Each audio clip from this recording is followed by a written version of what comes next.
On the night of August 8, 1969, Hollywood was shaken to its very core. In a quiet neighborhood in Benedict Canyon, Los Angeles, one of the most horrifying crimes in American history unfolded inside a home that would forever be remembered as cursed. The house at 10050 Cielo Drive. Actress Sharon Tate, 8 months pregnant and just 26 years old, was brutally murdered along with 4 others in an attack orchestrated by Charles Manson and his deranged followers. The event was more than just a crime. It was a cultural earthquake. It shattered the innocence of Hollywood's golden age and marked the end of the carefree spirit of the 1960s. But the story of Sharon Tate and the so-called House of Horrors is far more than a tale of tragedy. It is a haunting saga of love, dreams cut short, and a property that became the center of one of the darkest legends in Hollywood history. To understand why Sharon Tate's death had such a devastating impact, we must first look at her life. Born in Dallas, Texas, in 1943, Sharon was the daughter of a U.S. Army officer. Her family moved frequently, and she grew up across military bases in the United States and Europe. Even as a child, people noticed her beauty and charm. By her teenage years, she was entering beauty pageants, often winning titles with ease. But Sharon wasn't just beautiful, she radiated warmth. Friends and colleagues remembered her as gentle, kind, and humble, despite her stunning looks and growing fame. When her family lived in Italy, she even appeared as an extra in films being shot there, sparking her interest in acting. By the early 1960s, Sharon Tate was in Hollywood, chasing her dream. She quickly gained attention as a model, appearing on magazine covers, in ads, and in small TV roles. Her breakout role came in 1967's Valley of the Dolls, where she played Jennifer North. The film earned her a Golden Globe nomination and placed her firmly in the spotlight. Off-screen, Sharon's life was equally captivating. She had fallen in love with Polish filmmaker Roman Polanski. The two married in 1968, becoming one of Hollywood's golden couples. Sharon, radiant and expecting her first child, seemed to be living a dream life. But in just a year, that dream would be destroyed in the most horrific way imaginable. In early 1969, Sharon Tate and Roman Polanski rented a luxury home at 10050 Cielo Drive, located in Benedict Canyon. The house itself was a beautiful, secluded property with stunning views of Los Angeles. Built in the 1940s, it had become a popular rental for celebrities. Before Sharon and Roman, the home had been occupied by music producer Terry Melcher, the son of actress Doris Day. Melcher's presence in the house would unknowingly tie it to Charles Manson, who desperately wanted Melcher to help launch his music career. Manson even visited the house multiple times, hoping to impress Melcher with his songs. But when Melcher moved out and Sharon Tate moved in, fate took a dark turn. For Manson, who felt rejected and humiliated by Melcher, the house itself became a symbol of betrayal. And when he sent his followers out on their mission of blood and terror, he targeted the home on Cielo Drive, not realizing that Melcher was no longer living there. Charles Manson was no ordinary criminal. He was a cult leader who manipulated his followers, mostly young women, into committing horrific acts. He preached a twisted philosophy he called helter-skelter, a term he borrowed from a Beatles song, which he interpreted as a prophecy of an apocalyptic race war. By 1969, Manson had gathered a loyal group of followers, known as the Manson Family, who lived with him on a desert commune. Many of them were under the influence of drugs, fear, and psychological control. They believed Manson was a messianic figure, someone who could lead them into a new world. But beneath the facade of spiritual leadership was a man consumed by jealousy, rage, and rejection. When Terry Melcher failed to give him a record deal, Manson decided that violence would send the message he wanted the world to hear. That fateful night, Manson sent a group of his followers to 10050 Cielo Drive. Their orders were chilling: kill everyone inside the house. The killers included Charles Tex Watson, Susan Atkins, Patricia Krenwinkel, and Linda Kasabian. Inside the home that night were Sharon Tate, her friends Jay Sebring, Abigail Folger, and Wojciech Frykowski.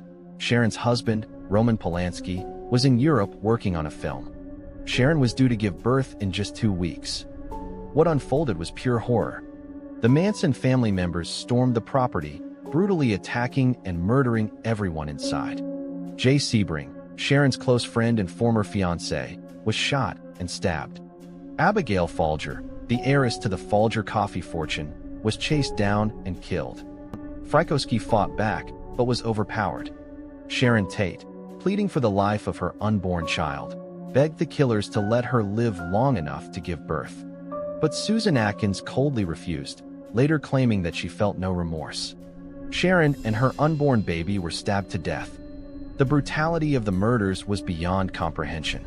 The killers scrawled words in blood on the walls, turning the home into a true house of horrors. When news of the murders broke, Hollywood was paralyzed with fear.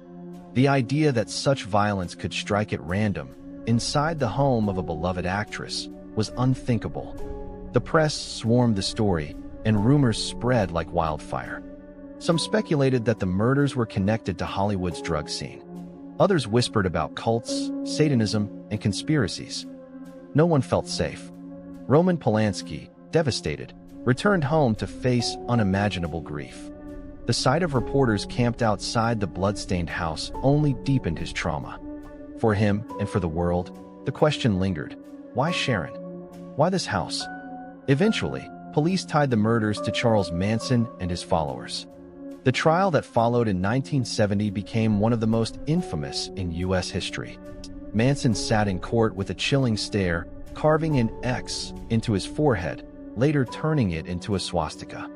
His followers, brainwashed and devoted, sang, laughed, and mocked the proceedings. Susan Atkins, Patricia Krenwinkel, and Leslie Van Houten described their actions with shocking coldness. Tex Watson, the ringleader of the killings, also faced justice. All were sentenced to death, though their sentences were later commuted to life in prison when California abolished the death penalty. The trial exposed the darkest corners of the counterculture movement and the dangerous power of manipulation. Manson had turned peace-seeking young people into murderers. The house at 10050 Cielo Drive became a place of dread. Neighbors and future residents claimed they heard screams, whispers, and saw shadowy figures. The energy inside the home was described as suffocating, heavy, and filled with sorrow. Some paranormal investigators believe that the violent deaths trapped the spirits of Sharon Tate and her friends in the house. Several visitors reported feeling an overwhelming sense of sadness or even seeing apparitions of a woman in white, believed to be Sharon herself. For decades, the house sat as a reminder of one of Hollywood's darkest chapters. In 1994, the home was demolished and replaced with a new mansion. Yet, even after the original structure was gone, the land itself was said to carry the weight of what had happened there. The Tate murders didn't just claim the lives of Sharon and her friends. They marked the end of an era. The 1960s had been a decade of optimism, peace, and counterculture freedom. But after August 1969, that dream seemed to die. The idea that strangers could invade a Hollywood star's home and carry out such violence shattered the sense of innocence in Los Angeles. Hollywood became more guarded, more fearful. Celebrities hired bodyguards, installed security systems, and withdrew into private lives. Sharon Tate's death was a wake-up call that fame and beauty offered no protection from evil. Though Sharon Tate's life was cut short, her legacy endures. Friends and family remember her not as a victim, but as a radiant soul filled with kindness and love.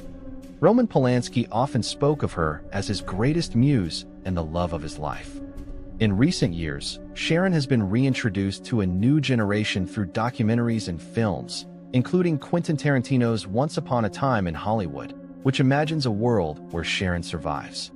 But beyond Hollywood's retellings, Sharon Tate remains a symbol of innocence lost, of beauty destroyed by senseless violence. Her story is not just about tragedy. It's a reminder of the fragility of life and how evil can lurk even in the brightest places. The house at 10050 Cielo Drive is gone, but its legacy lingers. The murders committed there are etched forever into Hollywood history. The name Sharon Tate evokes not just sorrow, but also reverence for a young woman who had so much ahead of her. The so-called House of Horrors will always be remembered as a place where dreams were turned into nightmares. But Sharon's spirit, her kindness, and her beauty endure far beyond those walls. And perhaps that is the final haunting truth.